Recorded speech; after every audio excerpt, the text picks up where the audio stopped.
उठाइए ना। চালু উঠো, চালু উঠো। কিরে কি হয়েছে, এত জোরে চিৎকার করতেছিস কেন? দুপুর 12টা বেজে গেছে। আরে হ্যাঁ, আমি তো ভুলেই গেছি যে আজকে আমাদের রুম পরিষ্কার করতে হবে। আরে মালিক, চালু ফ্রেশ হয়ে আসো। গোসল করার আগে রুমটা একদম ক্লিন করে দেবো আমরা দুজনে মিলে। আচ্ছা ঠিক আছে, চল আজকে গোটা রুম পরিষ্কার করবো তুই আর আমি মিলে। আজকে তোমাদের ডিউটি বদ্ধ, তোমার মনে আছে? গোটা রুম পরিষ্কার করতে হবে। তোমার রুম তো পুরো অ্যামাজন জঙ্গলের মতো হয়ে গেছে। চলো।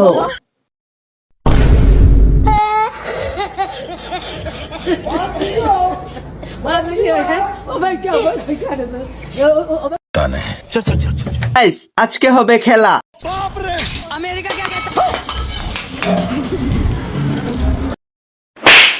যদি পরিষ্কার করি রুম, তাহলে তো নাক মুখ ডাকতে হবে। সেই জন্যই নিয়ে নিলাম মস্ত বড় তোয়াইলা, যেন কোনো